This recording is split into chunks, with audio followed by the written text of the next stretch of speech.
Welcome back, it's me, Lou. I'm here for another action figure unboxing and review, and today we are featuring the Red Hood. He's a part of the DC Multiverse line of action figures put out by McFarlane Toys. This version of the Red Hood is how he appears in the upcoming Gotham Knights video game. So for the video game, I'm not sure if it's been delayed or if it's still on track to come out this year. I don't know if the game was supposed to be released by now. That's why we have the action figure. But either way, it gives us a new Red Hood, and I don't mind checking him out. I'm a big Red Hood fan, and it looks like an interesting figure, to say the least. To be quite honest, when they revealed the video game a while back, I kind of had my reservations about this costume. I thought it looked a little, I don't know, a little bit too different than what I'm used to for the Red Hood. But I'm really going to try to reserve judgment until I actually play the game. I remember initially, like years ago, when they first released the Arkham Asylum Batman game back in the day. I remember I kind of thought that Batman's costume was like overkill and it was, I don't know, too much. But, you know, over time I've kind of learned to like, you know, just kind of chill out and be more accepting of different designs and aesthetic choices and to be a little bit more open-minded about it. So in this case here, you know, I kind of feel it looks a little weird, but I'm just going to wait till the game comes out. You know, I might actually fall in love with the character in the game and, you know, I might warm up to this costume. But I can say this, from what I'm looking at in terms of an action figure, I think it looks fantastic. The details look great. The paint application looks awesome, and, you know, it's the Red Hood. You know, I love the Red Hood. So let's get started. Your standard McFarlane box. Again, Gotham Knights logo. Really cool image. I'm really digging this. It looks awesome. Rooftop photo, you know, one leg on the ledge, just looking over. Some figures currently out. We have the McFarlane designed Wonder Woman. We have Etrigan the Demon, the Sean Gordon Murphy Batcycle, Dr. Fate, and King Shazam.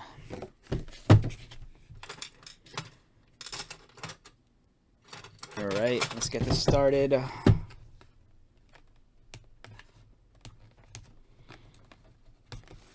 So, it wasn't too long ago, maybe like a month or two ago, that we got the Three Jokers Red Hood. And it's wild to think that, you know, we're getting another Red Hood figure so, you know, so quick down the pipeline. I'm not going to complain. Like I said, I think it's awesome. I love the Red Hood. The only thing that kind of pisses me off is that, you know, with the McFarlane toys, you know, they don't give you the guns. And Red Hood's kind of like, his trademark weapon is the dual-wielding pistols. So, if you can live without the dual-wielding pistols, you know, you're good to go. But it's an, you know, easy fix. You know, just jump into, like, your Marvel Legends pile of weapons or go online. And I'm sure you can find, like, you know, 1/10 or 1/12 scale weaponry that'll fit perfectly for this guy. But since we're on the subject of dual-wielding pistols, one thing I noticed right off the bat is that this guy has, his left fist is a fist, his right hand is a C grip, and then his other fingers are kind of like, they're like pointer fingers, but they're kind of like, you know, he had gun fingers, you know, he kind of like the gunshot fingers, which I think is, I don't know, maybe it's something from the game, or maybe it's like, since they can't give us guns, at least they could give us his fingers so they look like, I don't know, it's like trigger fingers, but that's just stupid. Trading card, display stand.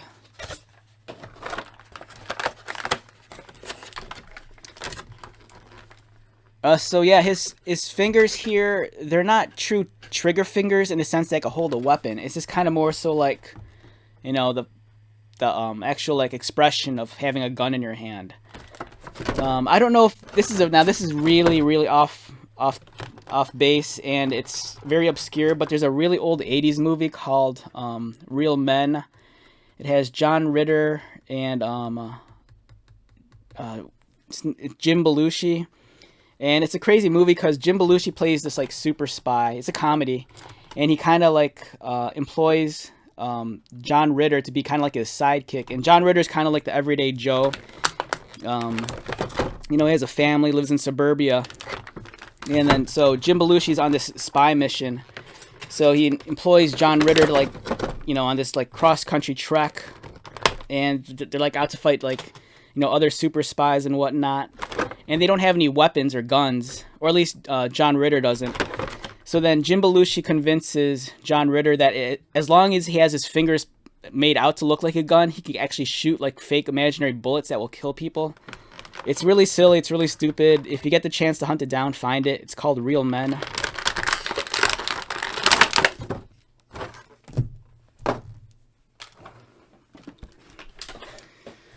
All right, so first impressions of the figure right off the bat.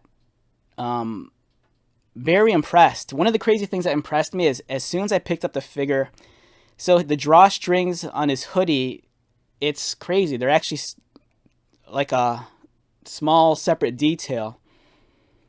And I love that when companies pay, you know, close attention to detail, that they'll give us something crazy like this, you know, the tiny drawstrings of his hoodie.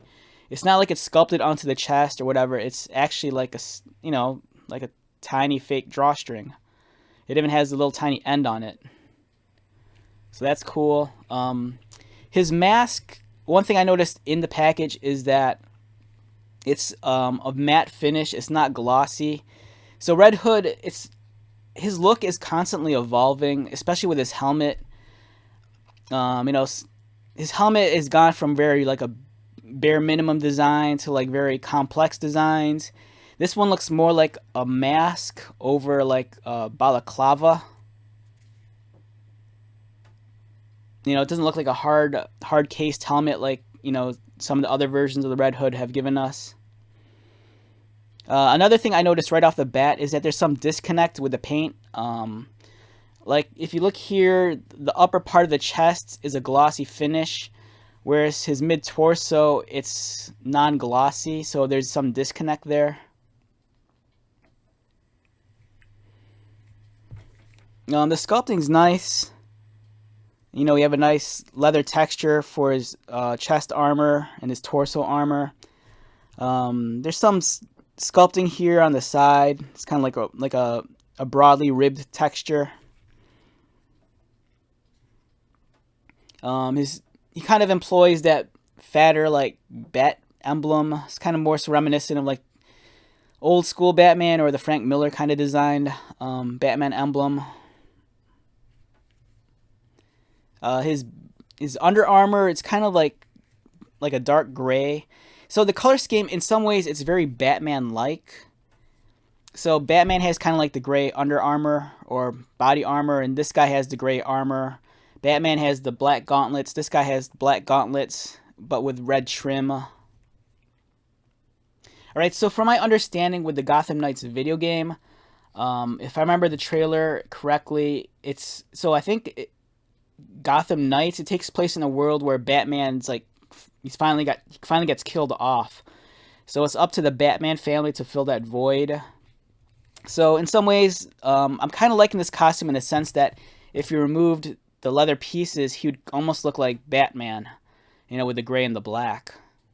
So I kind of think that's kind of neat. I love the asymmetry also. Like when you go out to the back of them,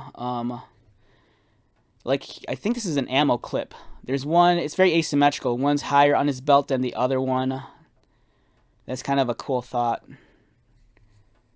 I like the armor plating on his thigh. That looks cool. I got to see the video game design because I'm not sure if this guy's going to dual wield weapons in the video game and have like holsters.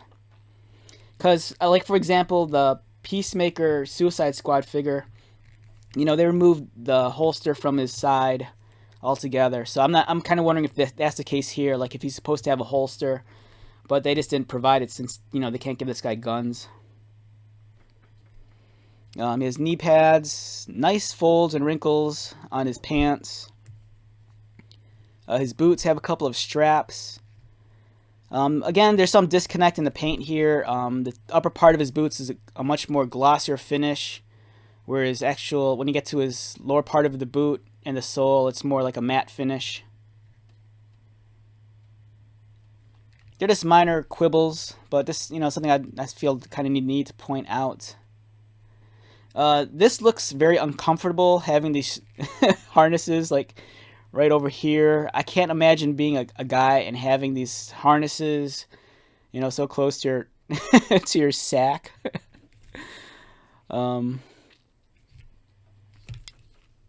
Yeah, so decent figure, height wise.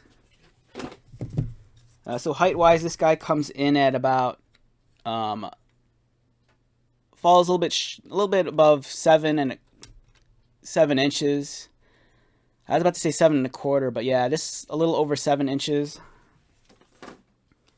One thing I noticed right off the bat too is that it's a very muscular, bulkier build for the Red Hood. I always kind of imagine Jason Todd being a little bit leaner, but this guy looks really bulked up. This looks like he looks more like Batman in terms of his musculature.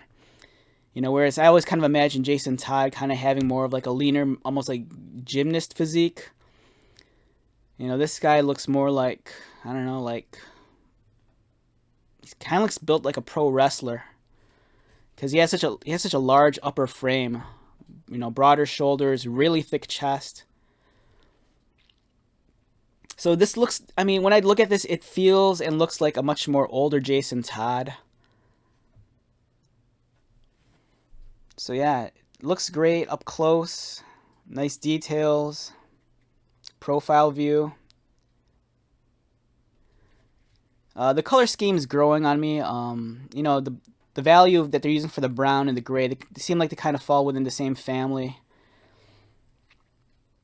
So it's not like the contrast is there, but it's not like one element's fighting the other. Same with the red. I think the red's a nice choice.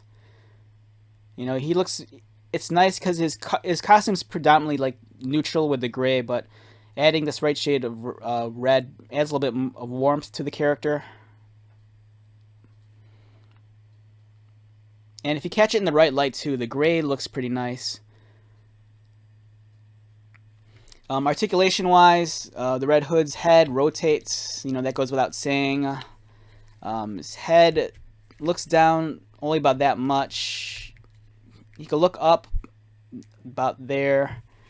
Even though he has a cut below his breast line, it's kind of like a very like, it's not necessarily tight, but it doesn't allow a whole lot of range of movement.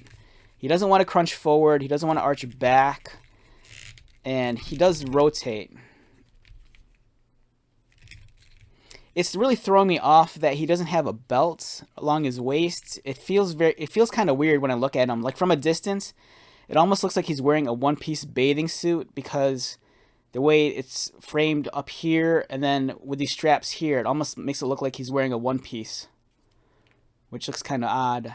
I think it would have been nice if they just added like, even just like a belt buckle right there, just to break up, this area so you can see where his waist would, start and end.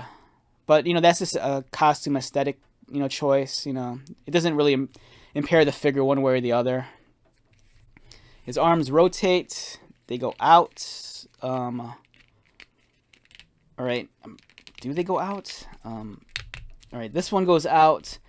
This one has that McFarlane like ball joint within a socket kind of deal here for the butterfly. He has a cut for the bicep, so it can swivel. This is a tight joint right there. Double pinned elbows. He has wrist articulation. Legs kick up about this much. They kick out about there. Double pinned knees. Ankle articulation. Extreme toe articulation. Yeah, very solid figure. To be honest, the design is starting to warm up to me. The more I handle this figure, I do appreciate this character design a little bit more than I did like when I first saw it during the video game reveal. You know, I think in terms of fig photography, you know, you could get some really, really cool looks and poses out of this guy. It's just unfortunate that he doesn't have actual true trigger fingers, or actually, like, you know, pistols or whatever, or actual firearms. You know, I think that's one of the unfortunate casualties of the McFarlane line. Like, they produce such great figures, but, you know, you can't, you know, some characters, they actually carry weapons, you know, and so it's kind of sad that someone like him or like Deathstroke, they don't get guns.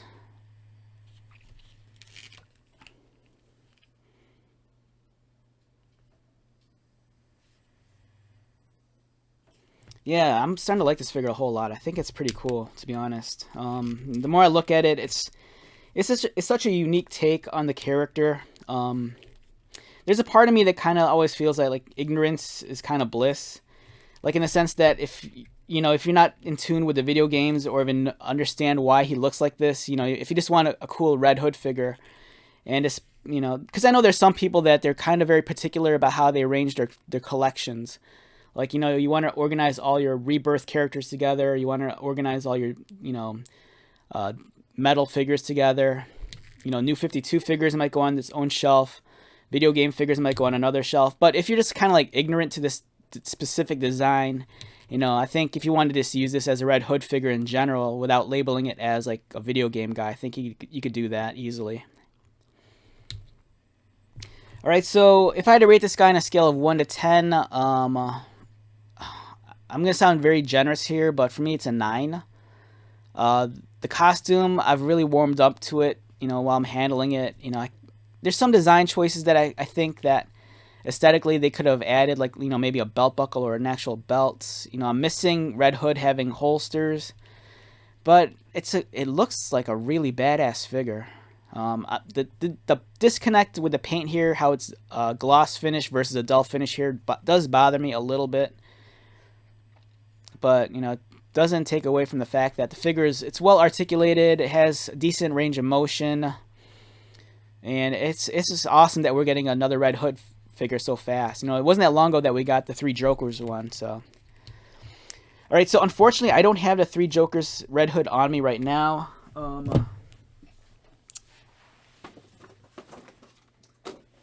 But I do have the New 52 one over here. So I still love this design a lot. You know, for me, this is such a sick version of the Red Hood because I like how it kind of teases that it looks like Batman Beyond. But he has the hard-cased helmet. I love the leather jacket. And, of course, he has the holster and the 2 pistols. But this guy's growing on me. You know, this is a Red Hood for a different age. And like I said, this is a bulkier guy. You know, even just the way his head is shaped and sculpted, it looks like he has a thicker jawline. It feels like an older version of Jason Todd. It's almost as if he never gave up the mantle of the Red Hood as he got older. So in some ways, you know, if you wanted to in your head, you could always say, hey, this is Red Hood, you know, in his late 30s or going into his 40s, you know, because he's bulked up more. He kind of has that thicker jawline. He kind of looks like he's showing some age and wear. You know, this is the younger, like, 20-something Red Hood. And this is like him 20 years later, all beefed up. So yeah, I think this is a great figure. I'm always going to love this one. But yeah, I'm really liking this a lot. It's awesome. And if you're a customizer, this head looks like it'd make a great Deadpool custom head. So, something to think about.